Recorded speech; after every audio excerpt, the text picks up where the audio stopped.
MyTV సిద్దిపేటకు స్వాగతం. మనం ఇప్పుడు చారిత్రక సిద్దిపేట పట్టణంలోని పారుపల్లి వీధిలో కొలువై ఉన్న శ్రీ పర్వతావర్ధిని సహిత రామేశ్వర స్వామి దేవాలయము, శ్రీ ప్రసన్నాంజనేయ స్వామి దేవాలయం వద్ద ఉన్నాం. ఈ దేవాలయాల 35వ వార్షికోత్సవాలు ఈ నెల 16 నుంచి 18వ తేదీ వరకు అంగరంగ వైభవంగా నిర్వహించేందుకు అనువంశిక ధర్మకర్తలు ఏర్పాట్లు చేస్తున్నారు. ఇప్పుడు ఆ కార్యక్రమాన్ని మనం ప్రత్యక్షంగా చూద్దాం. నాగేంద్రహారాయ త్రిలోచనాయ భస్మాంగరాగాయ మహేశ్వరాయ నిత్యాయ శుద్ధాయ దిగంబరాయ తస్మై నకారాయ నమః శివాయ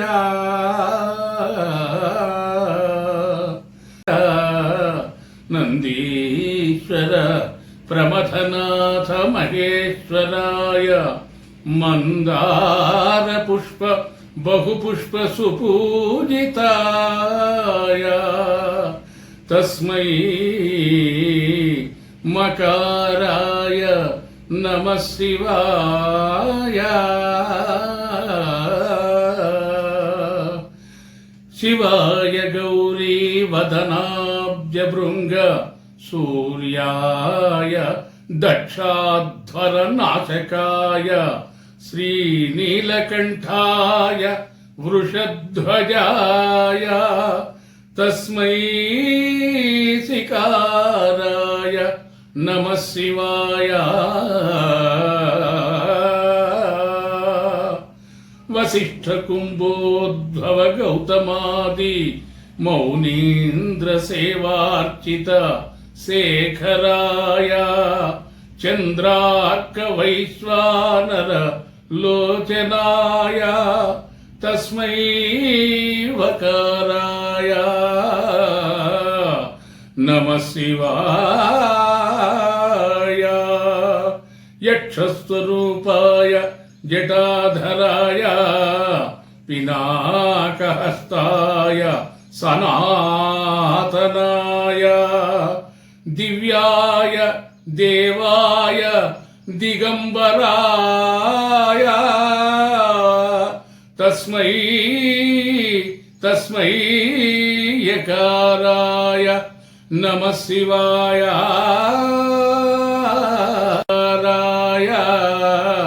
నమః శివాయ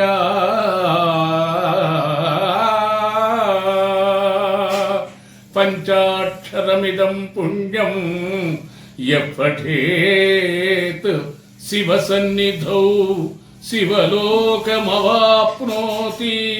శివేన సహ మోదతే.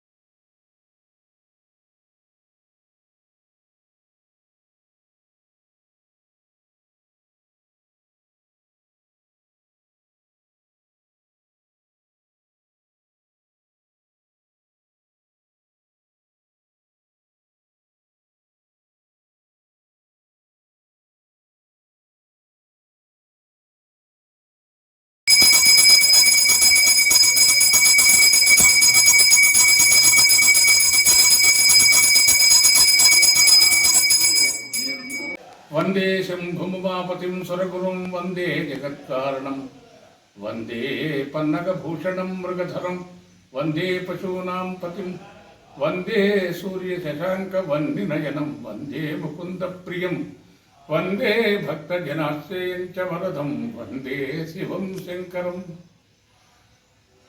సకల భక్తజనావళికి మా సాదర ఆహ్వానం. సిద్దిపేట పట్టడానికి ఈశాన్య భాగంలో కొలువుదీరిన మహిమాన్వితమైనటువంటి అతి ప్రాచీనమైనటువంటి ప్రసిద్ధ శైవ క్షేత్రమే శ్రీ పర్వతవర్ధని సహిత రామేశ్వర స్వామి వారి దేవాలయం. అదే మనందరం శివాలయంగా కీర్తిస్తాం. అట్టి శివాలయంలో వార్షికోత్సవములు, కళ్యాణోత్సవ, బ్రహ్మోత్సవములు నిర్వహించబడుతున్నవి. రేపటి రోజు నుండి ఈ వార్షికోత్సవములు ప్రారంభించబడుతున్నవి. అనగా పంచమి, షష్ఠి, సప్తమి, 16వ తేదీ, 17వ తేదీ, 18వ తేదీ ప్రత్యేకమైనటువంటి కార్యక్రమాలు నిర్వహించబడుతున్నవి.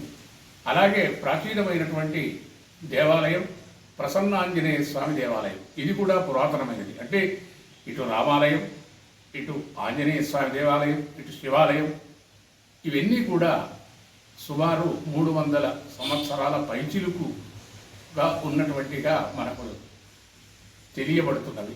కనుక ఇలాంటి దేవాలయాలలో ఒక అద్భుతమైనటువంటి గొప్ప ప్రసిద్ధ శైవక్షేత్రం. ఈ శైవక్షేత్రంలో గత కొన్ని సంవత్సరాల నుండి నిరంతరం వార్షికోత్సవములు, కళ్యాణోత్సవములు, బ్రహ్మోత్సవములు నిర్వహించబడుతున్నవి.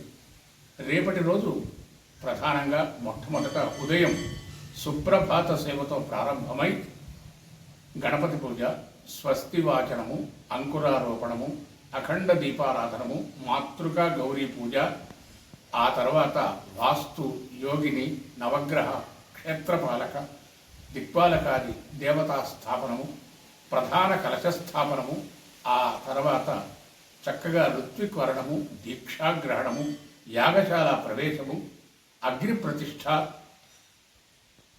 ఆ తదుపరి ప్రధానమైనటువంటి హోమములు నిర్వహించబడతవి. ఇక సాయంకాలంలో ప్రత్యేకంగా అమ్మవారికి కుంకుమార్చనలు నిర్వహించబడతవి.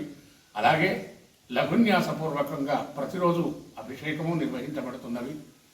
ఆ తదుపరి తెల్లవారి మంగళవారం నాడు అనగా 17వ తేదీ మంగళో మంగళప్రద సాక్షాత్తు పర్వతవర్ధనే సహిత రామేశ్వర స్వామి కళ్యాణోత్సవం.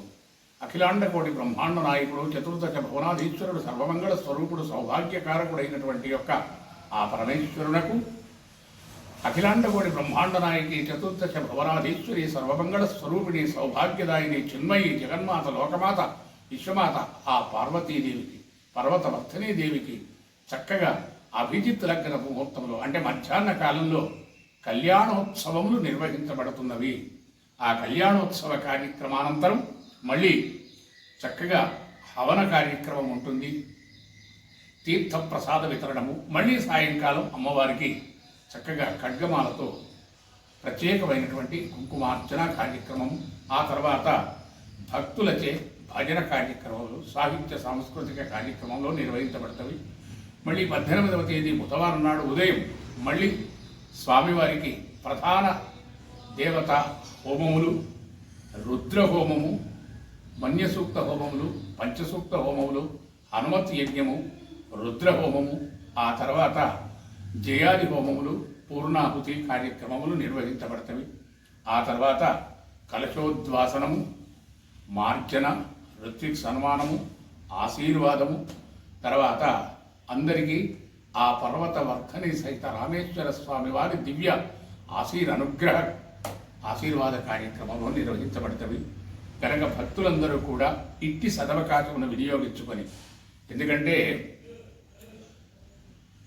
భగవంతుడి యొక్క చేతులారంగ శివుని పూజింపడేని నోరు నొవ్వంక హరికీర్తి నుడబడేని అన్నాడు. కనుక భగవంతుడు మనకిచ్చినటువంటి చతురాశీతి లక్షాణి మానుషం జన్మదుర్లభం అన్నాడు. 84 లక్షల జీవరాశులలో మానవ జన్మ ఉన్నతమైనటువంటిది. కనుక అటువంటి మానవ జన్మ వచ్చినప్పుడు ధార్మిక కార్యక్రమాలు, ఆధ్యాత్మిక కార్యక్రమాలు, సామాజిక కార్యక్రమాలు, సేవా కార్యక్రమాలు, దాన కార్యక్రమాలు, ధర్మ కార్యక్రమాలు, జపాదులు, పూజ, హోమాదులు, అర్చన, ఆరాధనాదులు ఇవన్నీ నిర్వహించడం ద్వారా పరిపూర్ణమైనటువంటి ఆ దైవానుగ్రహము మనకు కలుగుతుంది. కనుక ఇటువంటి అవకాశం, ఎటువంటి కార్యక్రమాలంటే అనాహూయాత్ అధ్వరంగా చేతన్నాడు. కనుక ఇటువంటి కార్యక్రమాలు జరుగుతున్నప్పుడు ఆహ్వానము లేకున్నా కూడా వెళ్ళటం అనేటువంటిది మన శాస్త్రం చెప్పుతున్నది. కనుక సకల భక్తజనులు అంతా కూడా ఈ ప్రసార మాధ్యమం ద్వారా తిలకించినటువంటి ఈ కార్యక్రమాన్ని తిలకిస్తున్నవారు ప్రత్యేకంగా ఈ కార్యక్రమానికి విచ్చేసి ఆ కళ్యాణోత్సవ ఉత్సవమూర్తులను దర్శించి ఆ పర్వతవర్ధని సహిత రామేశ్వర స్వామి వారికి, ఇటు నవగ్రహాలకు, అటు ప్రసన్నాంజనేయ స్వామికి, ఇటు సంతాన నాగేంద్ర స్వామికి అందరి యొక్క అనుగ్రహమును పొంది సకల భక్తులు ఆ భగవత్కృపకు పాత్రులు కావలసిందిగా మీ అందరినీ సాదరంగా మైటీవీ పుచ్చిరెడ్డి గారు ఈ కార్యక్రమాన్ని చక్కగా ప్రసార మాధ్యమం ద్వారా మీ అందరికీ అందిస్తున్నారు. వీరెందుకంటే ఎక్కడ ఏ కార్యక్రమం జరిగినా, ఏ ఆధ్యాత్మిక కార్యక్రమం జరిగినా, ఏ ధార్మిక కార్యక్రమం జరిగినా, ఏ సామాజిక సేవా కార్యక్రమం జరిగినా, ఏ సాహిత్య కార్యక్రమం జరిగినా, ఏ సాంస్కృతిక కార్యక్రమం జరిగినా, ఏ కళాత్మకమైనటువంటి కార్యక్రమం జరిగినా ప్రతిదానికి కూడా స్వచ్ఛందంగా తనకు తానుగా విచ్చేసి కార్యక్రమానికి సంబంధించినటువంటి విషయాలన్నిటినీ కూడా అవగాహన చేసి ఆకళింపు చేసుకొని హక్కున చేర్చుకొని సకలమైనటువంటి యొక్క భక్తులకు, కళాత్మకులకు, పాఠకులకు, ప్రేక్షకులకు, శ్రోతలకు అందించాలనే ఒక నిరంతరమైన తపన బుచ్చిరెడ్డి గారు. కనుక ఈ మైటీవీ సిద్దిపేట అనేటువంటిది ఒకటి యూట్యూబ్ స్థాపించి అనేకమైనటువంటి యొక్క దేవాలయాలు ఎక్కడున్నా సరే అక్కడ బుచ్చిరెడ్డి గారు కనబడతారు. ఏ ఆధ్యాత్మిక కార్యక్రమం అయినా సరే అక్కడ బుచ్చిరెడ్డి గారు. అది అమర్నాథ్ అన్నదాన సేవా సంస్థ కావచ్చు, కేదార్నాథ్ అన్నదాన సంస్థ కావచ్చు, లేదా వెంకటేశ్వర దేవాలయం బ్రహ్మోత్సవాలు కావచ్చు, వైకుంఠ ఏకాదశి కావచ్చు, అన్నమాచార్యుడి యొక్క ప్రత్యేకమైనటువంటి ఆరాధనోత్సవాలు కావచ్చు, సాహిత్య కార్యక్రమాలు కావచ్చు, కవి సమ్మేళనాలు కావచ్చు, చక్కటి గాన కచేరీలు కావచ్చు, గాన లహరీలు కావచ్చు, ఏ కార్యక్రమానికి వేసినా తనకు తానుగా తెలుసుకొని ఆ కార్యక్రమము దగ్గరికి వచ్చి కార్యక్రమము యొక్క స్వరూపాన్ని అంతా తెలుసుకొని కార్యక్రమాన్ని అందరికీ కూడా ప్రసార మాధ్యమం ద్వారా అందరికీ అందించాలనే ఒక గొప్ప చక్కటి సంకల్పము, సద్భావన కలిగినటువంటి తపన కలిగిన వాడు బుచ్చిరెడ్డి గారు. కనుక ఆ బుచ్చిరెడ్డి గారికి కూడా ఆ పర్వతవర్ధని సహిత రామేశ్వర స్వామి, ప్రసన్నాంజనేయ స్వామి ఇంకా చక్కటి ఆర్థిక, శారీరక, ఆర్థిక, మానసికమైనటువంటి శక్తినిచ్చి అద్భుతమైనటువంటి ధార్మిక చైతన్య స్ఫూర్తిని, ఆధ్యాత్మిక జ్ఞాన దీప్తిని వెలిగించి ఇంకా భగవత్ కార్యక్రమాల్లో పాల్గొనేటువంటి యొక్క అఖండమైనటువంటి అనంత శక్తిని ప్రసాదించి ఈ దైవ కార్యక్రమాల్లో, దైవ సేవలో ధన్యజీవుడు కావాలని మనసారా ఆశిస్తూ సకల భక్త జనావళికి కూడా పేరు పేరున మీ అందరినీ ఈ పవిత్రమైనటువంటి కళ్యాణోత్సవ కార్యక్రమానికి, ఈ పవిత్రమైనటువంటి రుద్రహవనానికి, ఈ హనుమత్ యజ్ఞానికి, ఈ వార్షికోత్సవ కళ్యాణోత్సవ వర్మోత్సవాలనందరినీ కూడా సాదరంగా ఆహ్వానిస్తున్నాం. రండి, దర్శించండి, అర్చించండి, ఆరాధించండి, సేవించండి, భజించండి, కీర్తించండి, నమస్కరించండి. ఈ అద్భుతమైనటువంటి అవకాశాన్ని వినియోగించుకోండి.